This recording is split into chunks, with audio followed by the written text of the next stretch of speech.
lenga ke le fore upu markala i fainga makai lea loko leanga ko fore mai o ke le fa por ki kire pa ko mele ai sempre ngalenga le langar ka minga nga kapu fore me ai langa lava riseso lokulu le parmingi ole funga le ke ba ko le kaula mo e fenga mali ile mai o i Samoa mo ko fenga mali e cha pipi sap o yen ka ir pa ki versa mo first lenga mo kwa langa fa ya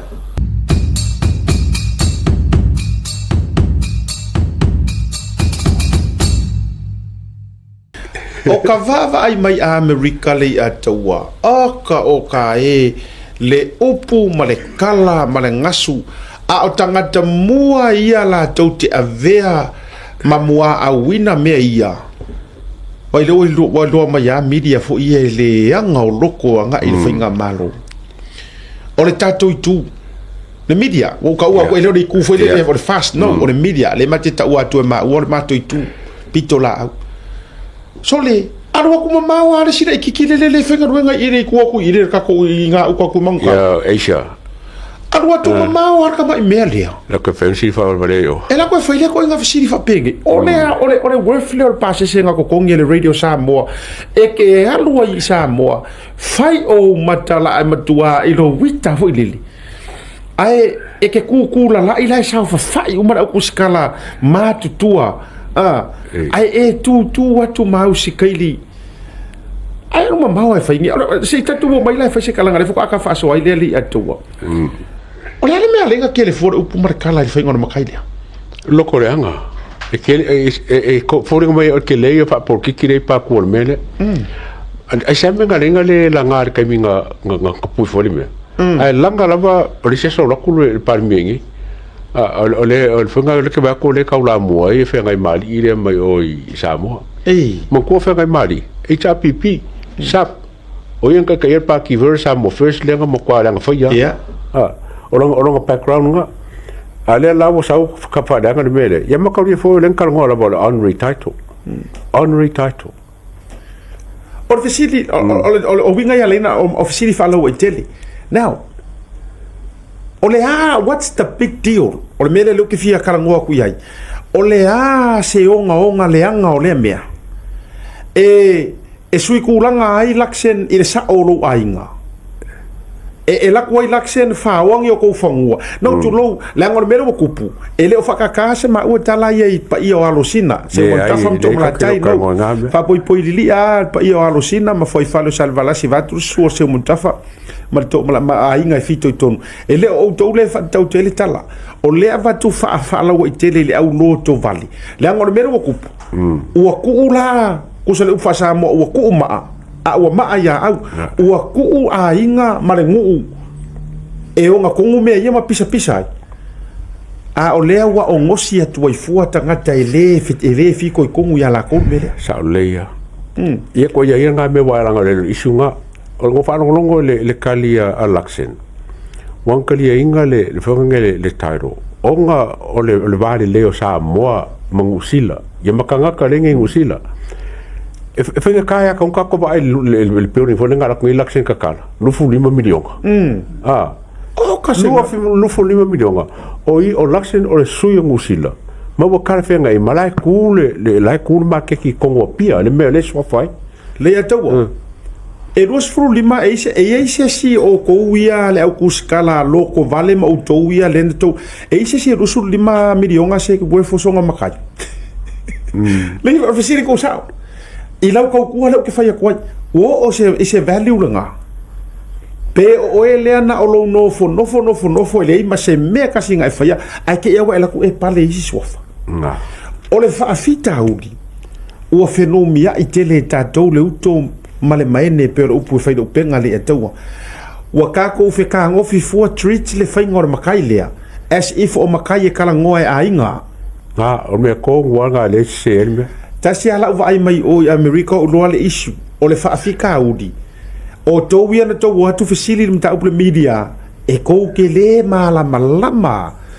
i le ngongofo ma le aango fale o le esenga o me tau matai e te au iai totino ma me tau matai o se pule na tō ono o se tau tua sa fai ma se fa lo longa fo le menga nga la ngole pule ko le menga ya ku so le pule ko wa avaku o mela ia e fai e runga le fonga malo government to government ai fa afekai ia ia fo ile manga ia ka ko ia pia ona ua au mai ai le suafa o le lato o le maota sinave mauru matotua e au mai e fai ma faapinge fa mau ai sea leanga ele o sakpa ikiala ku ele makeki ele o fea o lae palasi kong ia ifo kong ware fuingiu ile la palapa a o matai nei mo honorary fo ileli ya e uma ilore ku o laksen uma ele ko rakulak se polisi mea pela ko polisi fangua polisi penga banga yo kali al palmia e kwa sa o le ke kali palmia mo e fesi foi fa pe wa mo ko laksen e ia ki ka ave mol makai e sa o vai longa inga mo vai laksen e ke le nga le so ka inga sa mo ma fonga ma ngusila ale ku kongo pia ia fonga ia so swangi ma investment nge ngusila o fea be ele investment le pasa ngi laksen unga ya kung me yo Samoa ai ro ko me ala ku kongo pia le me ala makai a foi le e tate foi atu o lunga ile o le faalo ma le fata la tatu go o le visiti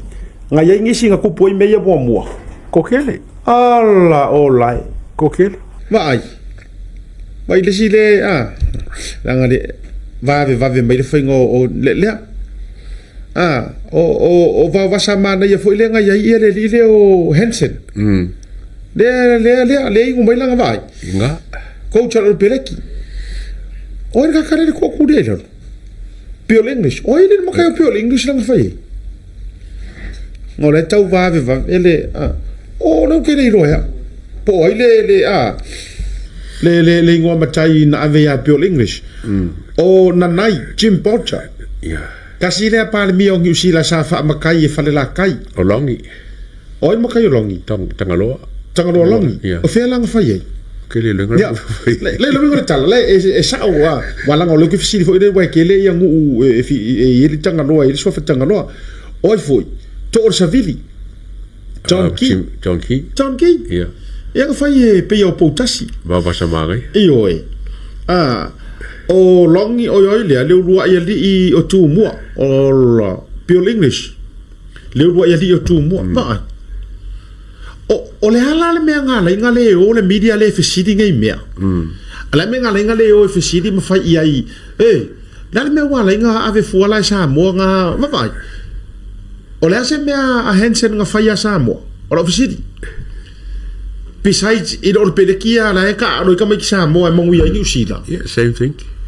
ai se anga ka dia kule e panga fainga makai ai se o le mafu anga se o me ma faina fai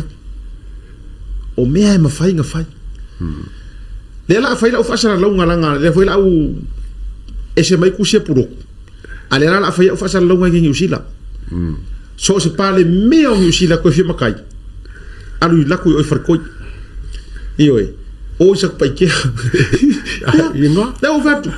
la so se pare mi e maro fa o fa si langa mo ka ngo post lunga so se pare mi ala va ngi sila po ai se kai ma se kanga mingiska po ai lava ko ki makai o sa pai ke o mai la ka ko fa ko ngufu ya vai lo la ia le ba ia inga isi piko pai nga ma ku fangua ya le ka unga nga mea kai per ya ai la kwala ia ave ai ma mea uma fa pena se e mafu mai uma le faingo nei me o le loto le a daua ai o la me ling song fesili o me ka wa seka la mai ka wa o le ka i mo uma ri kumalo o ka ngaka ka wa uma ri kumalo le ngai ai fa o lulu la wala wa ai marka ko si la samo ingo wa bakul certificate for le unretired or come la meling sa kapisa o kina pa meling sa kapisa le fa mangi e le official fam singonga mukanga ronga fam singonga le swaf na tonua sei kongia e runga le tato wa le stala na le matai wa o le tato na wa ina ma ku fo le runga ma fu anga le la yo na feita o na tele le tau tal ai fa fe kaila ya laksin nga pawa le se palangi wo va ai wo fa ma ngi so so fa makai le wa mai runga le le la va tu runga le tatu le skala o le fa ma ngi ngol le skala o me tai ya fa fe kaila ya awa o si o ri le nga mai ko mo ya nga umanga fa yo inga ava mai lo ile ai rong po skala o ko le skala va wo ko fa le fu le million e kongopia ya ele ai se me ala i fuana pisa o fua ai se me ala ina to pisa o fua i le fainga o suafa ma tatou ia le media so ia to te lo to leanga ma so nga fa ye fua pe kau ke le fia i le pare mia ai kasi le vai nga fo i tu poi meia wa fo ilanga le akwa fa le fa sala la uie fa mo anga o le lipa te ra wa ave sa bo fa o roa ka wa kasi nga mai nga le to tu sai ale fia le national nga o fo le ave la pisi o sa mo io ai le o ni me fu e sa mo a o pale mai ya pe ano to fa yatu o wi le sa pa ki de ele sa pa ki fo ai okay ma ko yo ma wa menge mo na ko inga me na fa ya ku sa le ka o ele va pe o so pa ki de mai pa o io kai mar par mia o si ka ko kai mar ka ko vai kai mi le ka ke nge e te tau fo ila ona tatou fa alo ngia ma tu mai ile anga no umar fa Samoa e se amo me ka o makai swala pulenga ainga ma me fa pena e se fo itu ainga matai to te to ina o se to pulenga po o se fa alo ma wolunga vai le makai ka malo ko ko wolunga put it up please one more time Ministry of Justice and Court Administrations honorary matai title certificate honorary title ele o fa pe mai o se makai sa o le aingo o la wesim po faim matul this is to certify that Right Honorable Christopher Luxon has been bestowed with the title Tui Sinave Maulu Mototua of the village of Apia in the district of Waimaungafa on the 16th day of March 2026 on an honorary kau mamau mara wa ai ya na certificate mai lem fai pam singonga onga isinga certificate le ai le eng fa ma nginga o la wala ngawia so le menga kang mangkua ma ye la kuskala sa kang o fesili o le fam singonga ai o le mai ko nga fesili fa le iwa e makau le foi ese menga ring malanga ku le palmia o me fa popo kusanga wa ko ale no fa no ya va no ai foi la mai ka ia ko vai ko foi li ai le mama ko ka mai mesi le nga ku no ala tu fai le dei fisili ola se passa se ngalu sa mo ai alo fisili ile makai a wale alo se fisili le dei po le al kulanga ya ole tulanga ya tau mo moli le fa malo ma fa te telia ya lo sina ma foi falu sa valasi vai na le lepa ma malu ya te oi tu sa mau ave fo ile lao le nei fa leo to i lungo tatu por kalame ia le foi fa fo mai tu vai sile mo mai foi fa ma yanga mai ya tu vai singano mo ronga ma la to foi ainga pa i ole ainga ia le fa mo le tu fa ma lo ma fa tai sa mo awale fa to fa la inga il fa no fotu pu le fionga le li pa le mio ni usila ia e ke le ale runga ma le la lo ma tu la uma a upo masania ile tunu e te tele a pesenga tu eleo fa tai sa se mo tafa fa tai ainga fa tai lo to fa wai e le foi ainga kasi e pia se finga ngalo mas ko fa se me fa pia io le anga osia upo masia sau wangingia umar prokiki le o mafu ai ona fa pia ia fina ngalo ai fa fitai ia sa matua inu mali pe o tala fai vai o tangaloa o por mai moanga Samoa ia ia fa fotu tupu ma taili papa ia ma alanga malu o le fionga ile pale mia o sio tatu tunu ia o fo tangata o manatu wane e pala le maa ele pala le tala o le tala avelia ia o le pale fo i o le sunga i lau le male toa i le tofi pine le maketi lua se furu montupu miliona le fisoasoani ni usila ea ele ua mutia ai la le ala i malo ele ua faitau ai i le ai o le pale mai o laksen la tauia tadia ia a fai oni mea na wasa mai ngisi o pale mia sai mua e i foa le fuingi u le lapalapa i le ua avea ma taitai ma le tuai lo lotoni a tawar sau noanga a le fionga i atua olo e oe ina ua umusale le mautafono a Amerika Samoa le ale sa wanga nga kau kukuru ko inga ma faasanga ya le fionga fongatala ya ali ma fai ai wa kau lo ka yao se penga fau ma la le farfongo o lalo le administration ngisi fonga fikalai e foa ma mandu matau wai le ayor kanga kale o pale ko fi nga kai o le loto le nai te tauna tato fai me ia le ato sa ole penga a maka pai penga o amaka ai uma enga or kai mo le a kawala o ifo ia se me o kula mai e le fa ngalo a fi ai sionga vau ai sungi a kauri kingi a wale o ku le foi le na foi te fa pena so ifo nga ton tato ia a me le tato oh so le se o so solo fa ma ile me le o kula mai la ngonga haro fa no le titi le au te vai so ifo ia ile tu do wa ta o fo le nga la fo malanga na ia o sui o mo tato sa ole ai la ku fa ko inga fa siri fa pela ya fa te le lava pia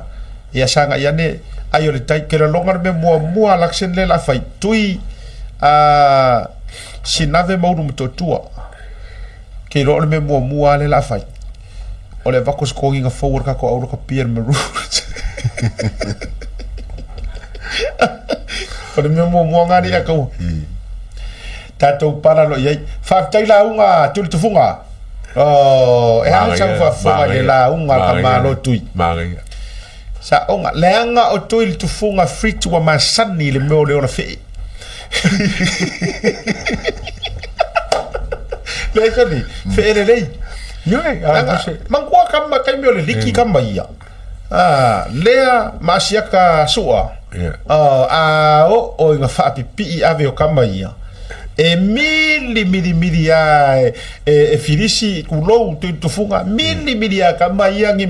ki ropo ama mau ngai e pengi mangori eli ya kama ia makanga le foi live sidia o le foi live va yetu ile foi ngol la unga e tui ma le va tui le olanga le so fo io anga mo sika ko ngole ya se uma le tatu nga o tato o le matua strakola ia fui mono le vionga le lipule o ia le producing tato po kalami ma se ona tari filipino ia ai o te lo na wo sia tu lunga se vai ngol la unga le fayet kala ko malo this is your family vai o mori tuai ia el fa te tele mar fa malo ta pena ka penganga re ava me uma talinga e fiolongo a lo fa tai tu sa mau maru fa tonu ya nga luenga foi ya wa me se fo to wal tasile to or fa tonu ya le sa la unga ya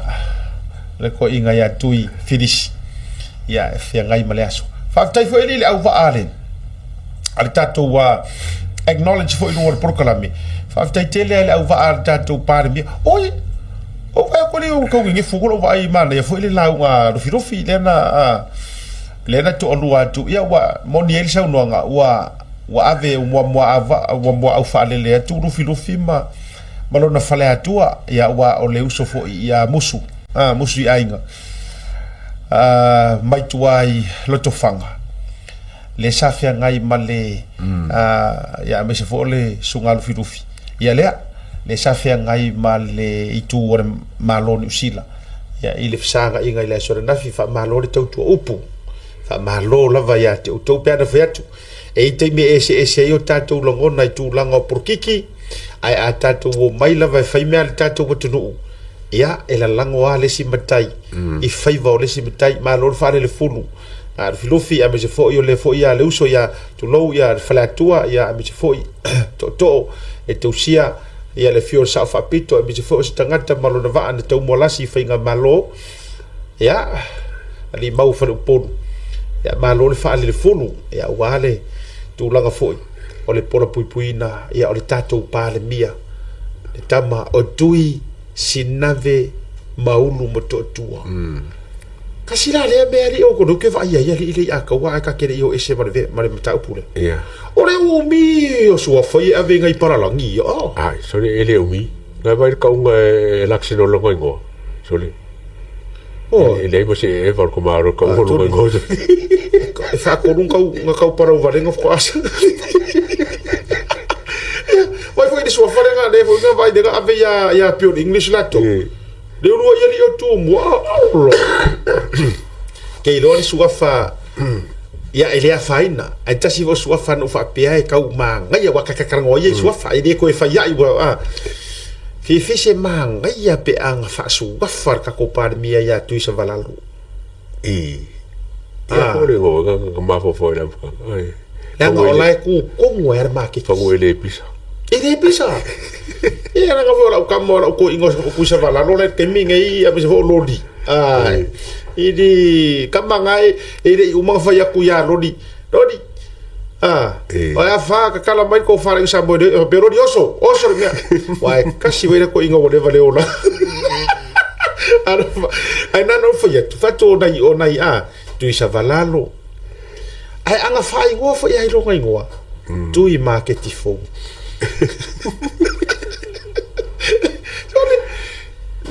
langa yer ka fai ko e pa ya ku por sami e sira fia io e te ana fa ngo ala pi fa pingi va tu fa tuanga malo le anga iluma ina ia tatia ai matu e se le vesi so o kanga kai me ia ma me ko kingo ainga ma me fa pia ma nei lo fa nga nei fa makaya te kanga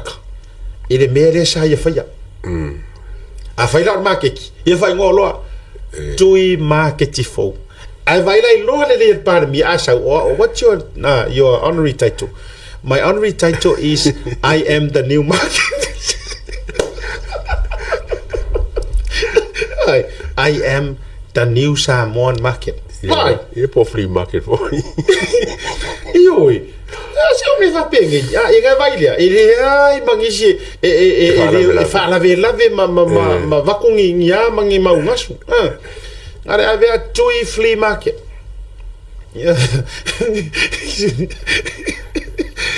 se o que varo pegar ma ko palmi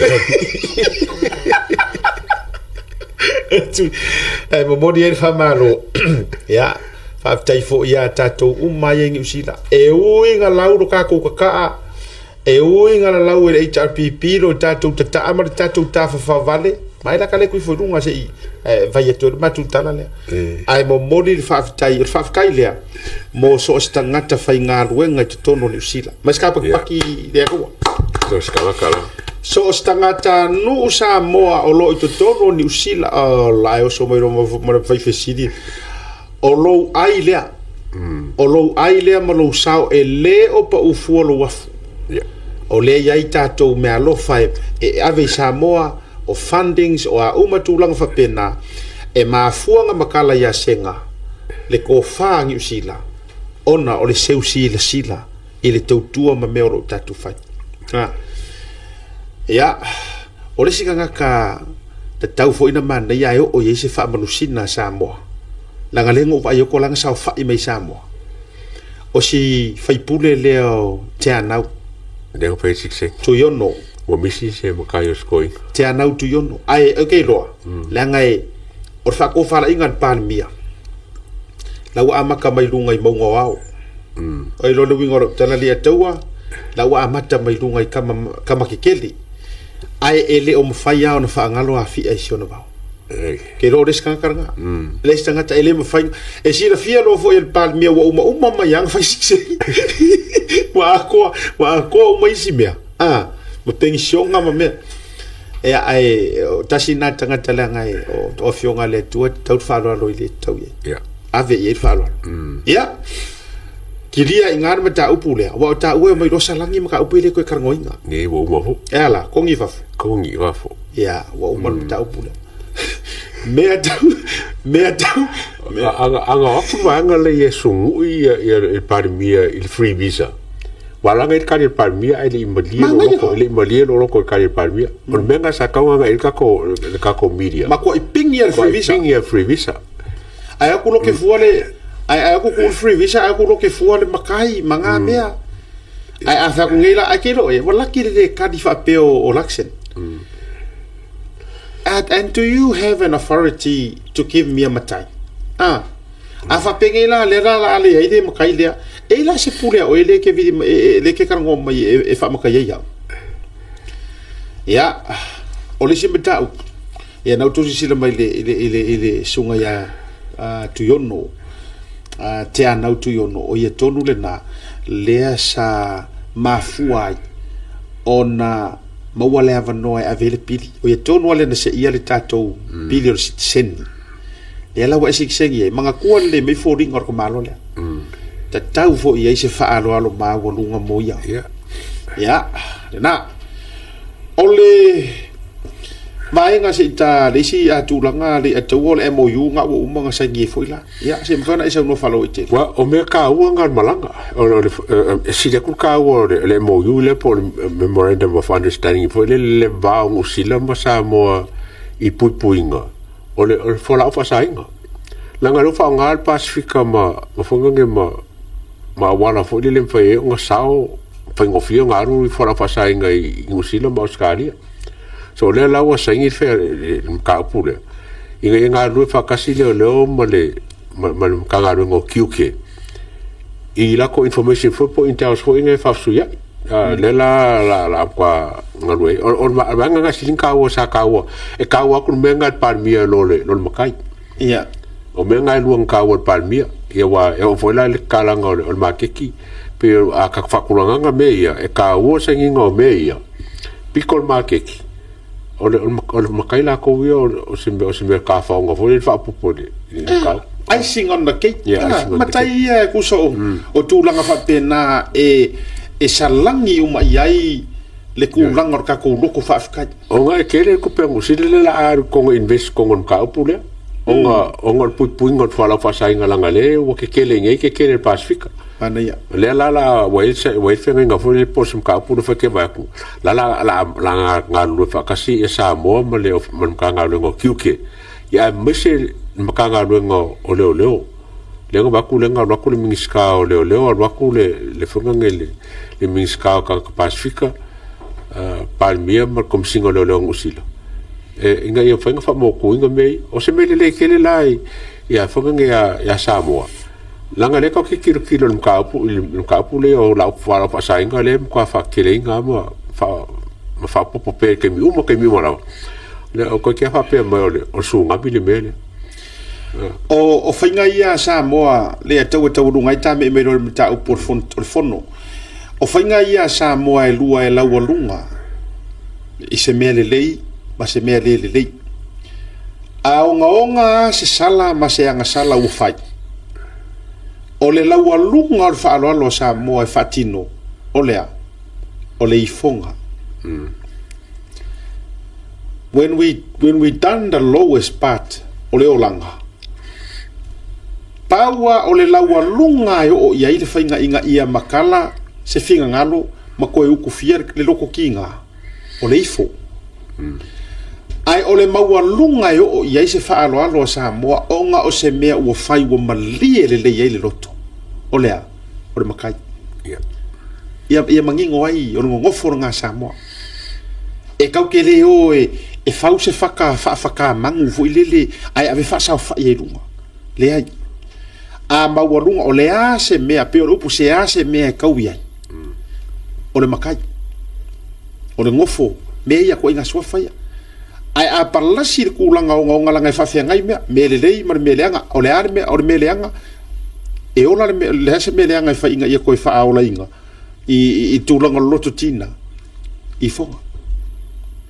fa penga fila e ku langa le so ka ke mala le ile langona maleanga na fa wei na fa yele nei fa to fa ile ai ma se me fa inga ia ku langa fa le ko ngoi se van no